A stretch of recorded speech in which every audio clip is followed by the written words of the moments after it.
आसिम साहिब ने दुकान से सामान लिया और दूसरे हाथ से अपने बेटे उमर का हाथ थामे घर जाने के लिए माड़ी ही थे कि उमर ने सामने से आते हुए जलाल साहिब की तरफ इशारा करते हुए कहा, अबूजी देखें बाबू चचा जा रहे हैं। जलाल साहिब की कमर ज़ईफ़ी की वजह से झक गई थी और नज़र भी खासी कमज़ोर हो गई थी, लेकिन अपने घर का सौदा सलफ खुद ही लाते थे।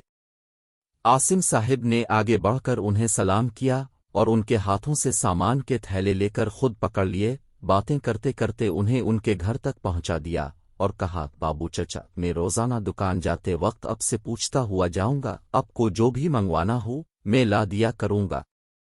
जलाल साहिब ने उन्हें ढेरों दुआएं देते हुए हामी भर ली। वहां से निकलते ही उमर ने पूछा, अबूजी बाबू चचा का घर तो दूसरी गली में है, रोज़ाना उनका सौदा लाकर देने में आपको मुश्किल नहीं होगी? आसिम साहिब ने चलते चलते इसे देखा और कहा, मुश्किल कैसी, इसी बहाने थोड़ी चहल कदमी भी हो जाएगी और बाबू चचा का काम भी हो जाएगा। अगर हम सब इसी तरह एक दूसरे की मदद करते रहें तो हमारे मुआशरे में यकजहती की फिजा कायम हो जाएगी, समझे? और उमर ने अपना गोल मटोल सर हिला दिया। उमर और इसका भाई नौफल तख्त पर बैठे दादी जान से कुरान पाक पढ़ रहे थे। बराबर में रज़िया भी आगे पीछे नल नल कर कायदा पढ़ रही थी। रज़िया गरीब घर की बच्ची थी और उनके घर हल्का फुल्का काम करने के लिए आती थी। अब दादी जान ने इसे कुरान पाक सिखाने की गरज से कायदा पढ़ाना शुरू किया था। सबक खत्म हुआ और रज़िया अपने घर चली गई तो नौफल ने सामने रखी चाय की प्याली में बिस्कुट डबोती हुए दादी जान से पूछा, दादी जान ये रज़िया बाजी तो इतनी बड़ी हो गई है, मुश्किल से सबक याद करती हैं, फिर भी आप उन्हें इतने प्यार से कायदा पढ़ाती हैं।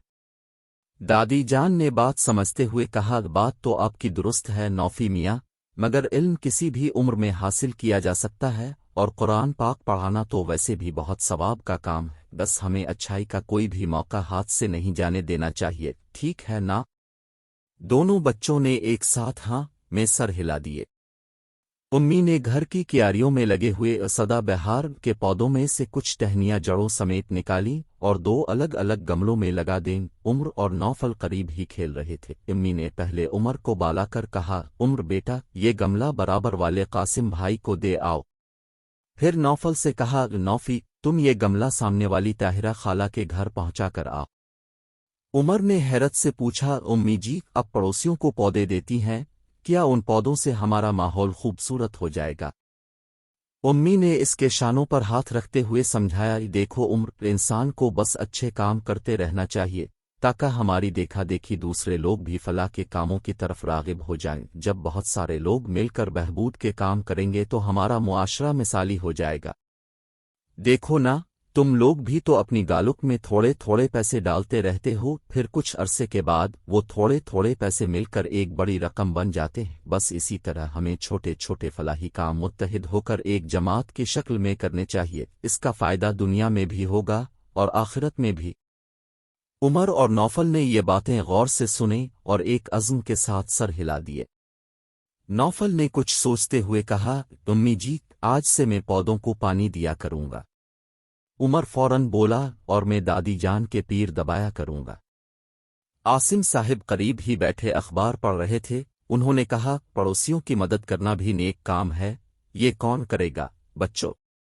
दोनों ने हाथ हुआ में बुलंद करते हुए नारा लगाया, हम करेंगे, हम करेंगे।